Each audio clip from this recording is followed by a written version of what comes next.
So I don't even know who, like, there's got to be like an Australian, I assume there's got to be like an Australian Hasan or something, maybe. I don't fucking know. But yeah, what's the drama? Hasan fucks is a problem now. Yeah, I know. That's why I was like, it's not serious. It's not like a serious drama.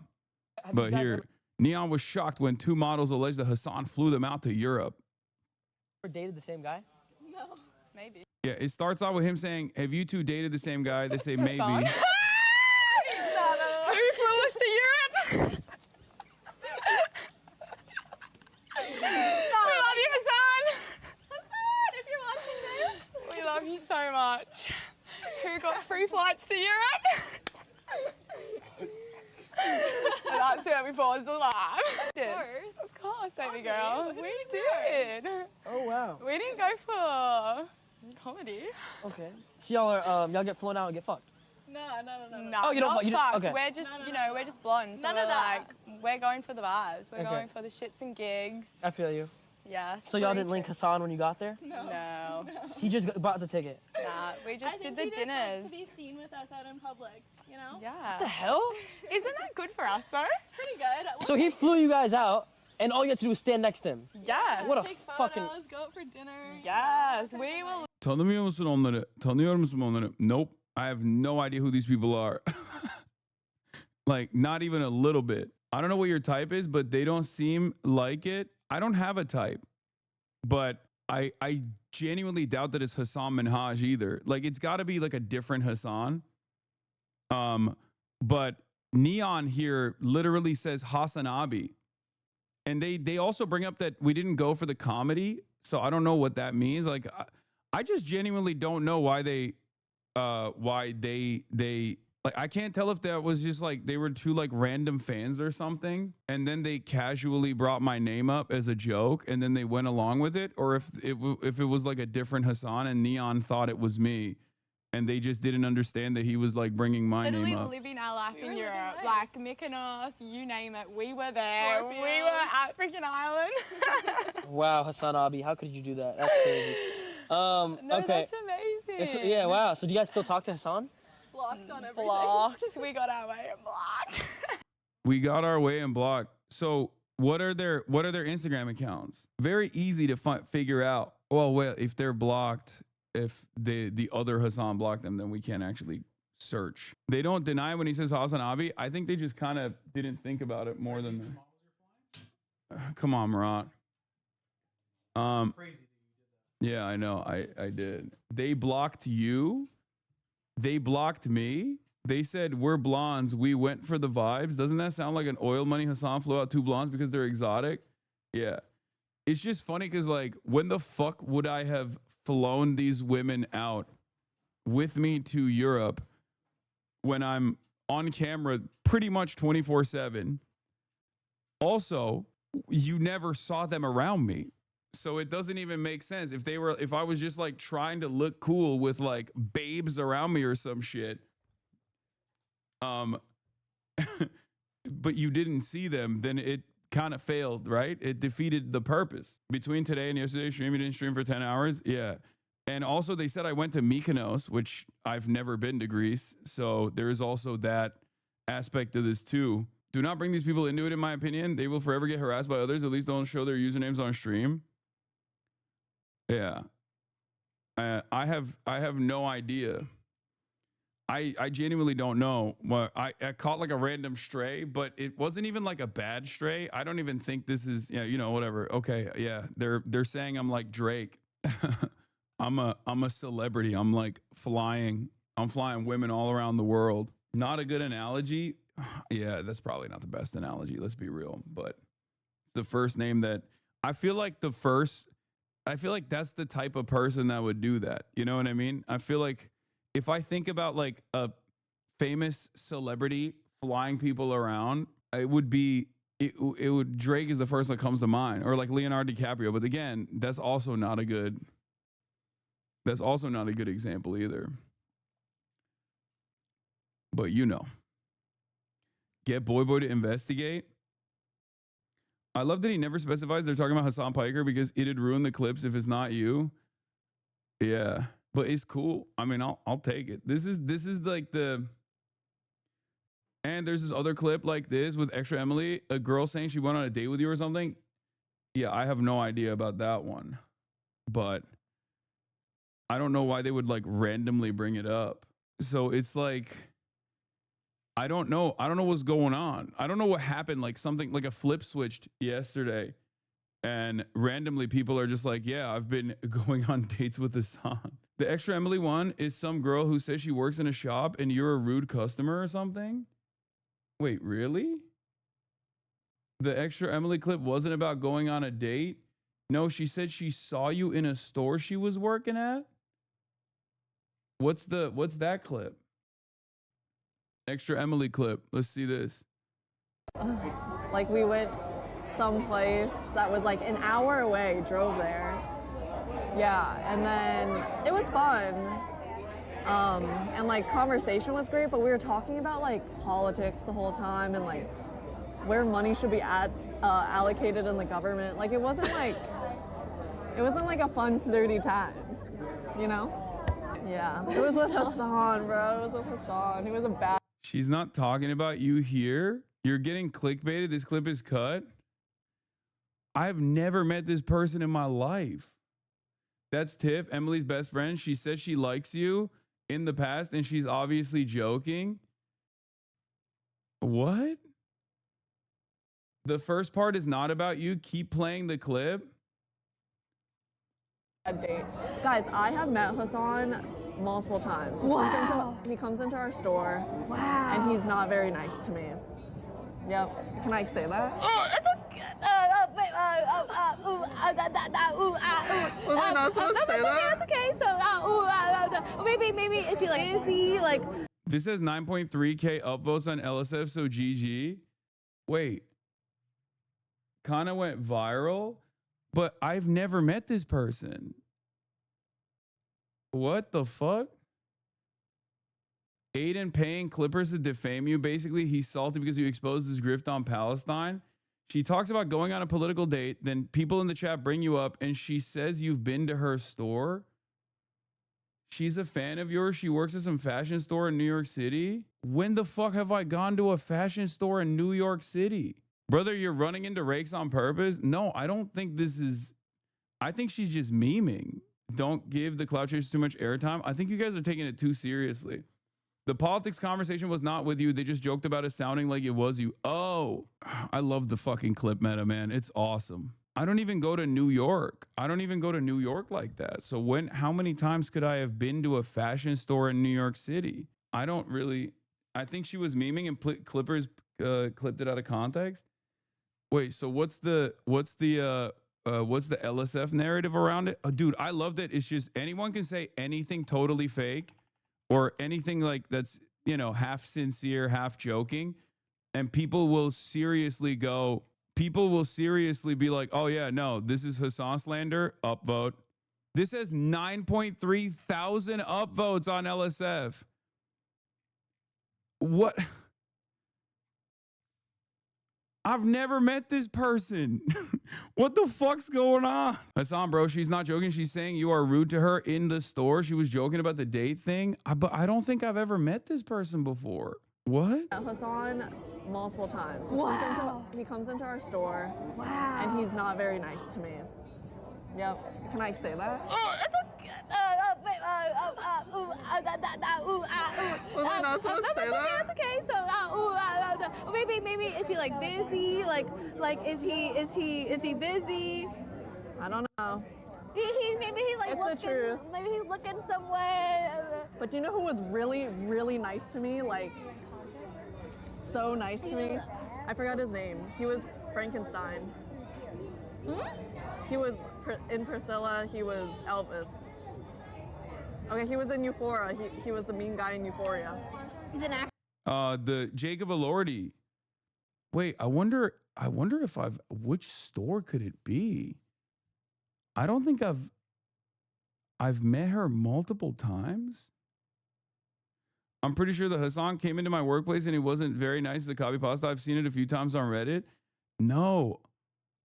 I wonder, oh my God. I wonder if it's like the You always ask, who is this for? And I'm going to ask it right now. Why are we watching this? She didn't even say it like she was mad. And if you were shitty to someone in customer service, I feel like it would be more details. Like, how are you not nice to her? I think she's joking about not being nice to you because someone said she likes you. So she's kidding. You're such a disgusting guy. You're right. I think someone should kill me. I'm gonna choose to take this offhanded comment that is now has 10,000 upvotes on Reddit to the maximum degree. Hopefully, when I go out into the next time, someone will shoot me with a gun and end my torment. I think she meant you are not full celebrity. I'm not. I don't think so. The Elizabeth edit makes it seem less of a bit because it cuts out the date part. She essentially says you came to her store and you're rude, but in the context, it feels more like a bit. I have no idea what this was, but I apologize profusely to this person if I was seemingly short with them or something like that. I am very, very sorry. I do have a little bit of autism. That could be the reason, but I don't think I've gone to the store, so I think it might be a bit. But then again, I don't know. Plus, I don't want to like investigate any further because then other weirdos online are gonna like dig into their past or something. She's a normie friend of Extra Emily who knows nothing about streaming law. She would make jokes about other streamers without realizing the consequence of clip farmers. You haven't met her, lol.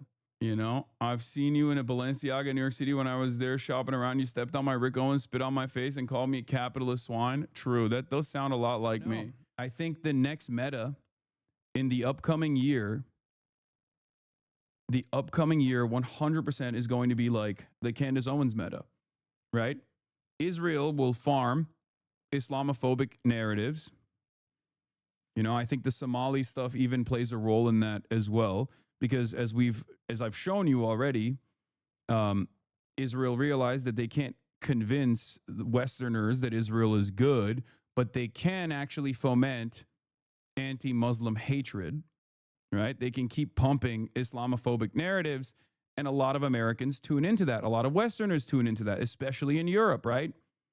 Now, of course, it's a little different in America because like we don't have the same like migration patterns that Europe has experienced with Muslims coming into the country. So when you try to say like, well, Muslims control this country in the United States of America, most people will laugh at you. At most, they'll be like, yeah, I think they're kind of weird and scary, but I don't think they're controlling the country. It's much easier to convince an American, the average American, that Jews control the country than fucking Muslims, right?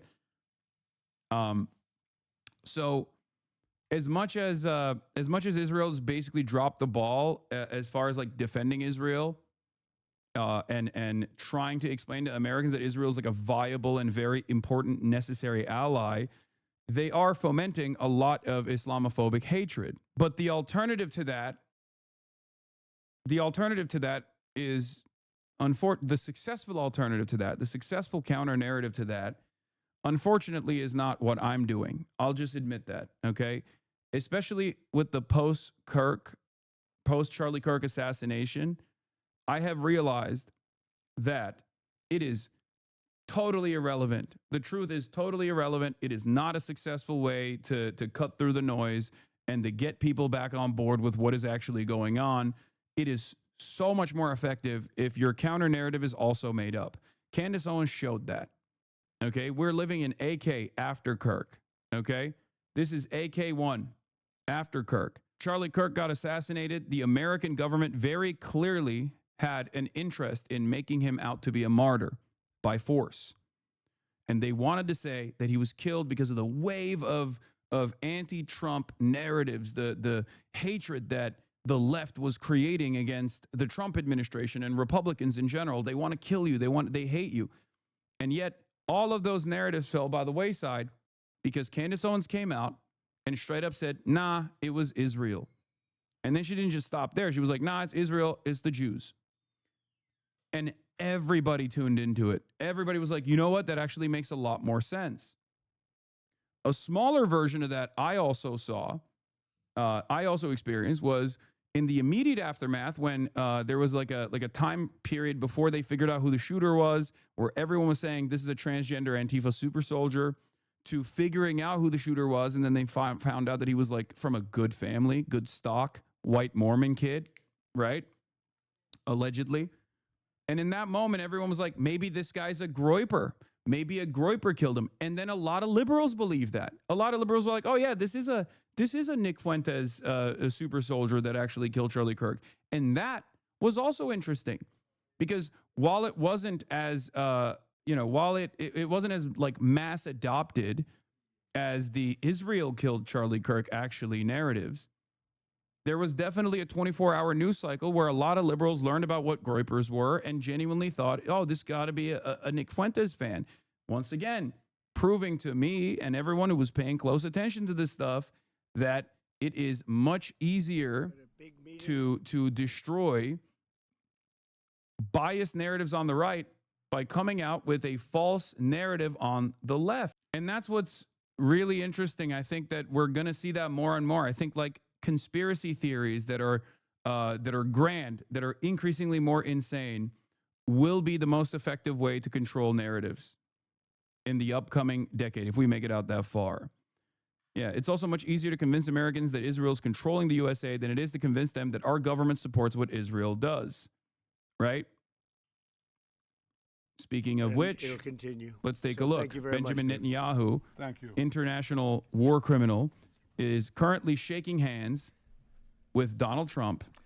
I have to say that They're in the White House. They talked the entire morning, I have to say that and they're live now. in addition to what I said, that we've never had a friend, even close, a friend, as President Trump in the White House.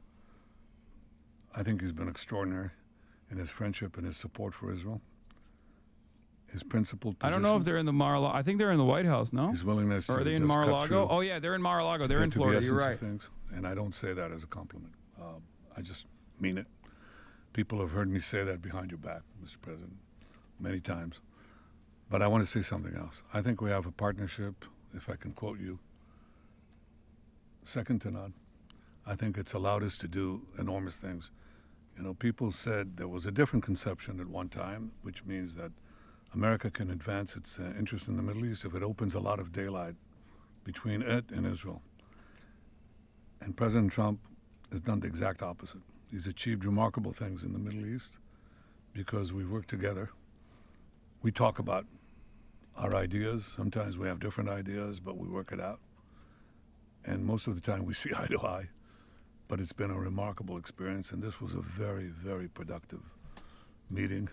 And may I say, a very good lunch. Thank you. Thank you for your friendship, Thank you very much, baby. and thank you for your support. It's meant from the heart. Thank you. You know, as I said outside, he's been a wartime prime minister, and we were, well, look, I guess I could say I was a wartime president in more places than just Israel, if you think about it. But Israel was a big factor, and we're Don't they with you. secretly hate each other? None of that and matters, we'll brother. What are you continue to talking be about? with you, and a lot of good things are happening. You're watching. You're in the Middle East. you're We have peace watching in the Middle a East, double and we're dick gonna try suck. and keep it that way. I think we will be very successful in keeping it that way. And you've been a great friend, and I've been a great friend to you and to Israel, and it's been my honor. And the award that I was given was really surprising and very much appreciated. Well, President Trump has broken so many conventions to the surprise of people, and then they figure out, oh, well, maybe, he was right after all. So we decided to break a convention too, or create a new one, and that is to award the Israel Prize, which in almost our 80 years, we've never awarded it to a non-Israeli, and we're going to award it this year to President Trump. This was announced formally over lunch by our Minister of Education, who's responsible for the Israel Prize. It's going to be awarded to President Donald J. Trump for his tremendous contributions to Israel and the Jewish people. I think it's such a fitting thing, and it would honor us, obviously, Mr. President, if you could visit Israel in that occasion on our Independence Day. But I have to say that this reflects the overwhelming sentiment of Israelis across the spectrum. They appreciate what you've done to help Israel, and to help our common battle against the terrorists and those who would destroy our civilization. So, again, that's an expression of thanks. This isn't going to stop the spitting on appreciation. non-Israelis? No. Thank you, baby, very much. That really is a great honor. Any questions, please? We'll go pretty quickly because I actually agree with him getting this pretty prize much we agree on most of the 10,000%. things, This and will you be a would stinking know and what never most wash of those off. things are. Please go ahead. Thank you, Mr. President. I'd like to know if you and the Prime Minister talked about having Israel pull back its troops before Hamas fully disarms. I know that's been an issue. Did you push for that today? Well, we talked about Hamas and we talked about disarmament, and they're going to be given a very short period of time to disarm, and we'll see how that works out. Steve Witkoff and Jared Kushner will be in charge of that from our side, but if they don't disarm as they agreed to do, they agreed to it, and then they'll be held to pay for them. And we don't want that. We're not looking for that. But they have to disarm within a fairly short period of time. Is Israel withdrawing its forces? Well, that's a separate subject. We'll talk about that. Mr. President?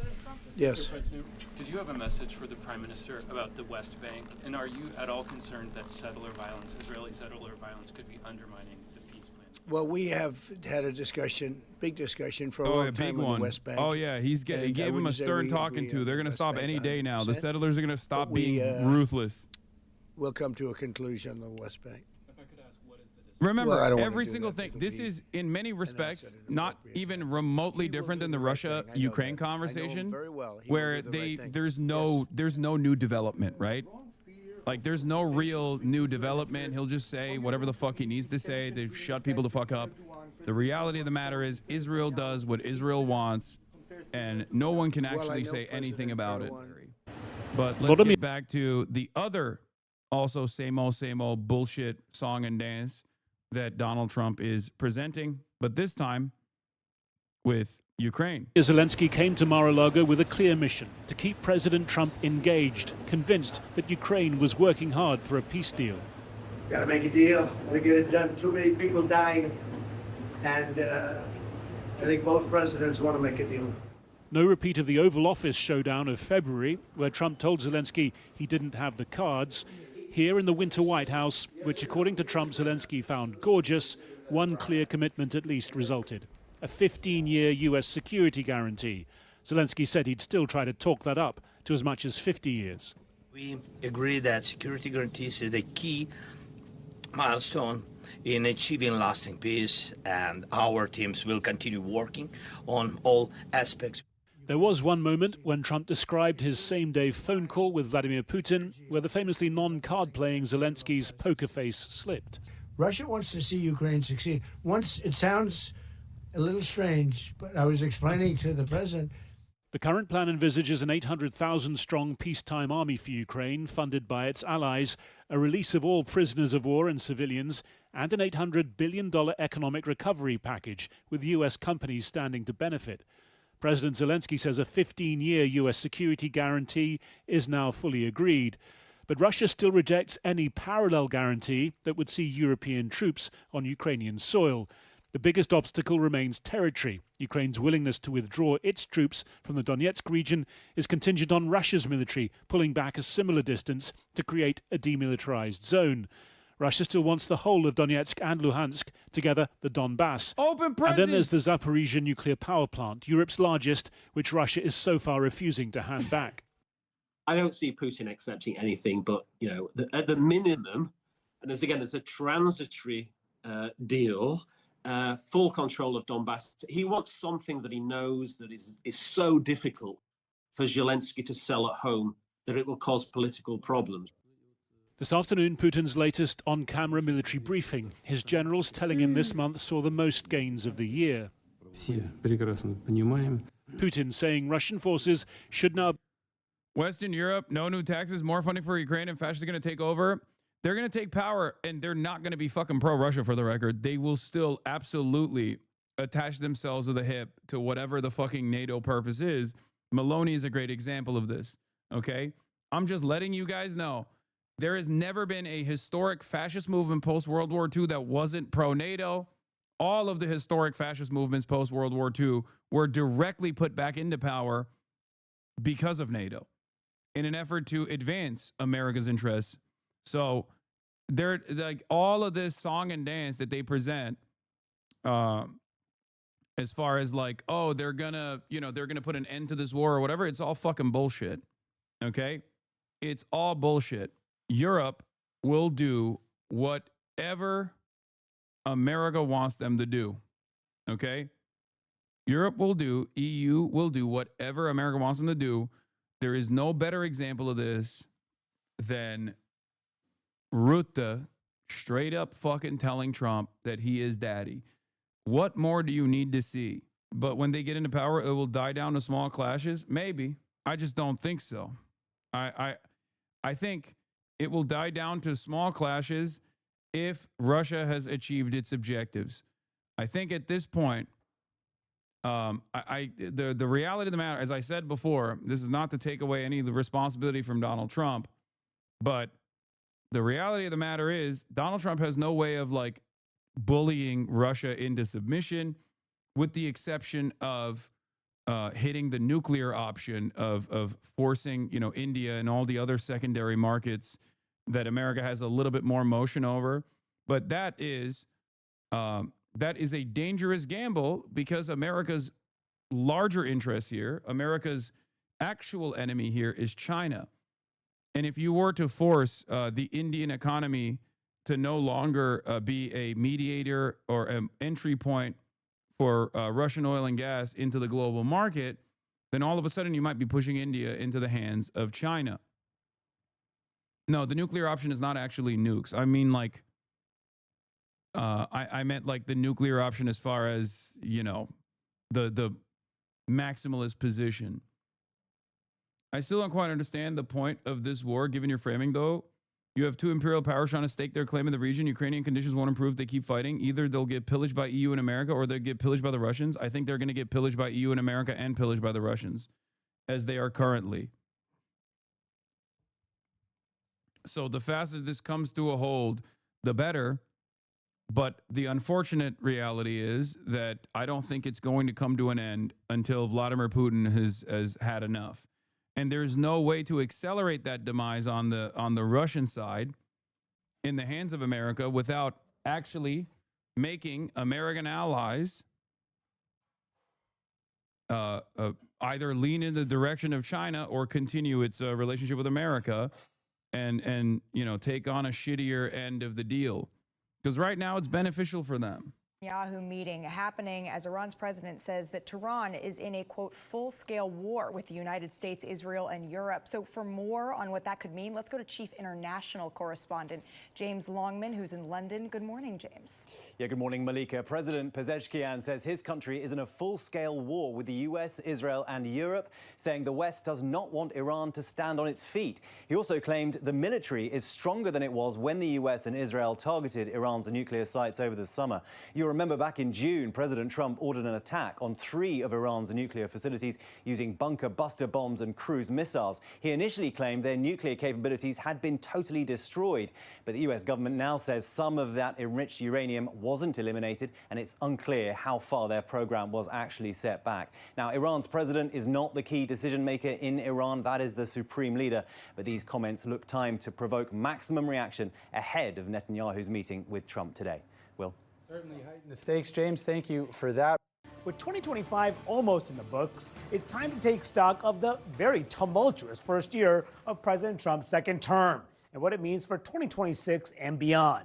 Trump has transformed the country in countless, often unprecedented ways by barreling through boundaries and at times ignoring. Yeah, until Iran actually has nukes and gets Chinese defense systems, all of this talk is for nothing. And even then, Iran is like Iran basically is like a leaky faucet. There are the entire country. I mean, it's far too diverse, it's far too large, and it's far too unstable.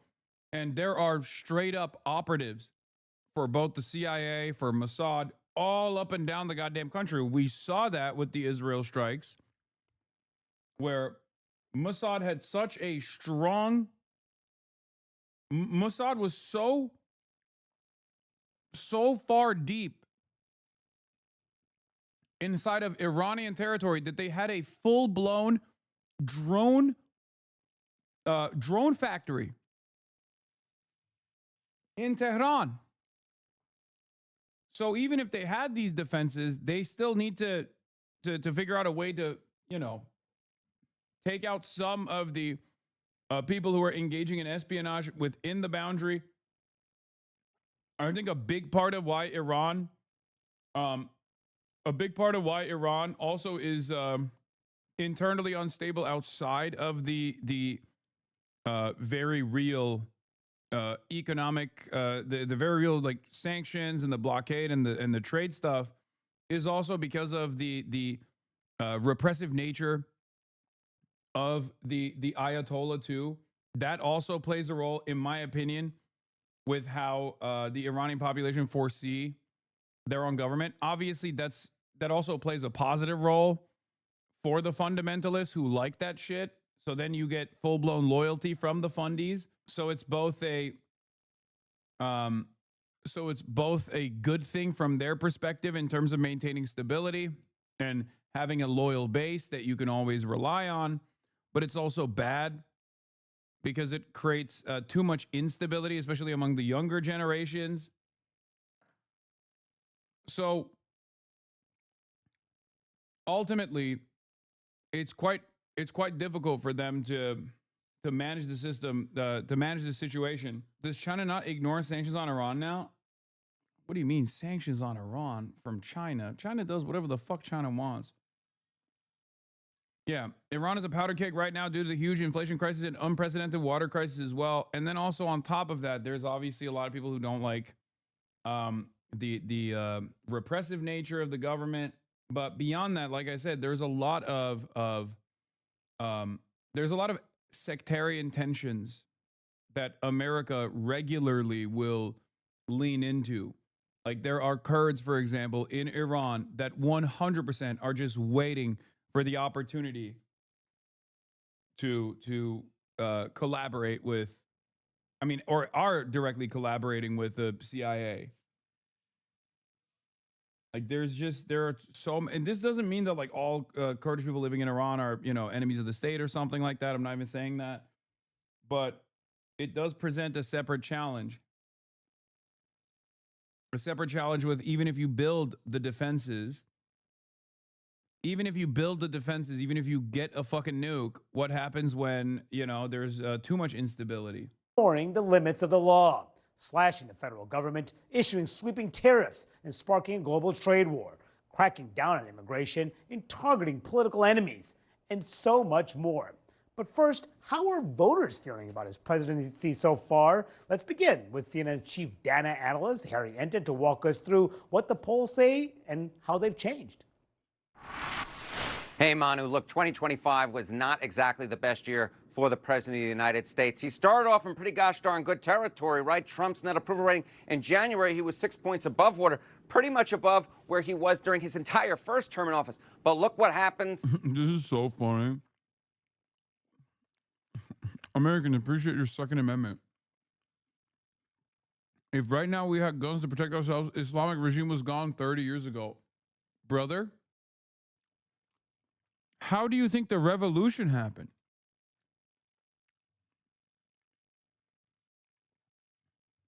Yeah, Iranians famously kept servile. That's so funny.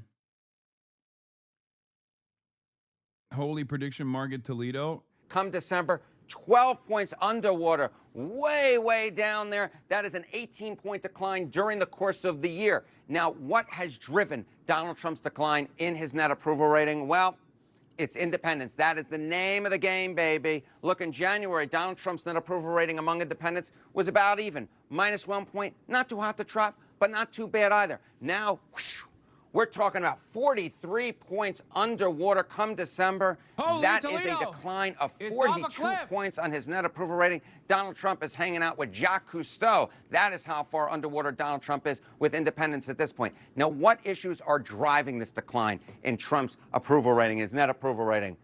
Well, let's look at two of the key issues, right? The economy, the reason that Donald Trump was elected to a second term back in January, he was in pretty good shape at plus 9 points on the net approval rating.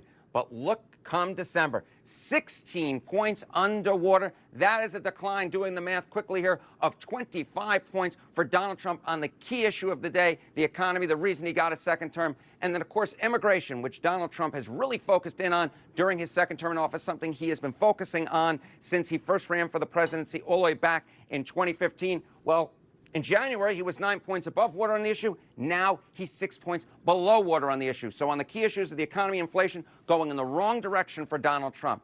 Now, there is a bit of good news, or at least some solace that Donald Trump can take when you compare him to other 21st century presidents at this point in their second term. Look at their net approval rating. Trump is 12 points underwater, but Barack Obama right nearby at 11 points underwater. George W. Bush also right nearby at 10 points underwater. So you see this, hey, Trump isn't doing so bad, but here's... Dog, if Trump had won his second term in 2020, even though he did win and Joe Biden obviously stole it, as you guys know, but if he was president, this would be like 25 points, okay? America might have had like an actual bourgeois revolution again. It's because it's not back to back that there was a brief pause. Oh my God, the same economic conditions, not hyperinflation, but like inflation crisis, negative real wage growth on top of the fucking incompetence. And the liberals were so libbed up at that point too. Oh my Lord, dude. I'm not an accelerationist by any means, but I do think that if Donald Trump had won in 2020, the very same liberals that are recognizing how much liberalism is failing currently and are looking for like more radical alternatives, I think that they would have had a way, way bigger voice. I also don't know where we would have gotten to by the midterms. I don't know where we would be. You are coming around to the anarchist view? Fuck no, I'm not coming around to the anarchist view. I believe in discipline. I believe in organization. I believe in the state's authority. I don't believe that I do not believe in the abolition of the state once there is a dictatorship of the proletariat. I believe that the state must transition